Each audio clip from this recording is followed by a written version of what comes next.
Library. I speak on behalf of Bill Albrecht. This is Bill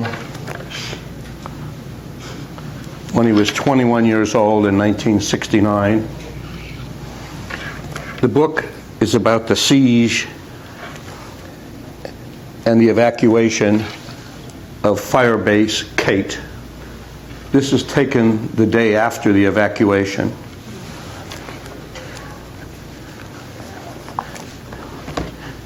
We start with just before the evacuation. By an hour after dark, I decided that if a spooky gunship was coming, it ought to be within radio range. Big Tex Rogers had volunteered to carry my radio and serve as my RTO.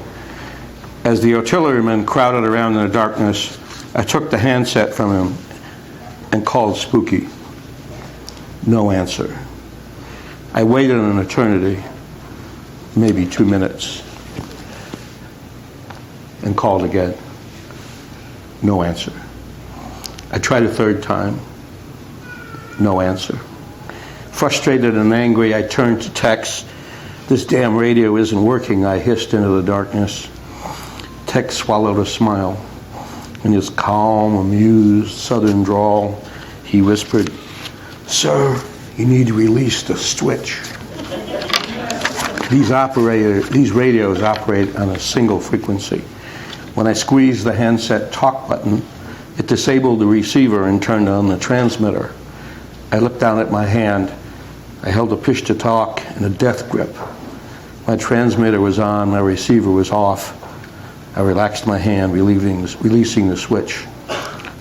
All of a sudden, the radio goes, "This is Spooky 41, we're coming in," says Lieutenant Mike Smith from Texas. Everybody got excited. The cavalry was riding to our rescue. Embarrassed, I managed to mumble thanks to Tex.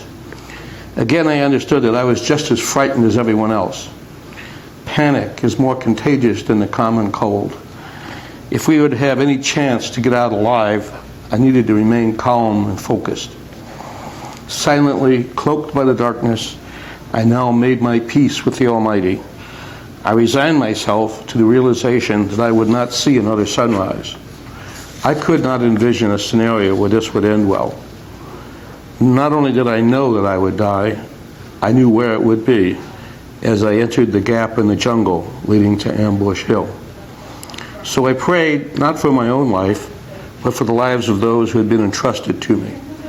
And then, unbidden and unexpected, I was filled with a sense of calmness and well-being. It felt like a good night to die. Alabama Dykes was again Spooky's mission commander. It would be a little while before he'd be in position to fire for us. I didn't want to leave anyone, so I told the men that I was going to run back to the south end and make sure that I had everyone. Turning to leave, I heard gunfire, small arms, coming from that direction. The captain said if he was going to run back to the other end, recalls Nelson Kuhn. He said if he's not back in 5 minutes, to leave without him. We all said, if you don't come back, we ain't going anywhere, because we didn't know the lay of the land like he did. So everybody was shaking hands and whispering, "Well, if I don't make it out and you do, get a hold of my parents and tell them what happened here." It took only seconds to reach the south end. The shooting had stopped. All our foxholes and fighting positions were empty. As I squatted on my haunches in the dark, listening, I heard, faint but clear, the unmistakable sound of barbed wire being snipped, and the soft, dull clatter of sandals moving up the hillside. They were no more than 50 meters down the hill and coming. The hair on the back of my neck stood up as I started back for the north end. Then I heard the soft, evil cough of a nearby mortar firing and went prone just as the first round exploded a few meters away. Then another blast a little farther north. A few seconds later, another. They were walking mortars south to north along the length of the base camp, toward where everyone was massed for evacuation. When the mortar stopped, I ran to the north end to find that one man had been killed. Then came a popping sound from high above, a mortar illumination round. Then another pop, a flare, and then another. Kate was naked to any observer on the eastern ridge. Everybody flattened on the hard ground. My heart was a kettle drum threatening to explode from my chest. I was certain that hundreds of enemy infantry were about to spill over the south crest and come at us, firing. There was no time to lose. When the last flare burned out, I jumped to my feet and announced that we were leaving. But before we took more than a few steps, our point man, in the act of clearing our wire for the main body to pass through, accidentally set off a trip flare. Again, everyone hit the ground. As the shifting, unearthly orange light of the flare floated down on us, we waited for the mortars. They didn't come. That flare seemed to burn for an eternity before it sputtered out. Everyone got back on their feet. For a moment it was utterly still.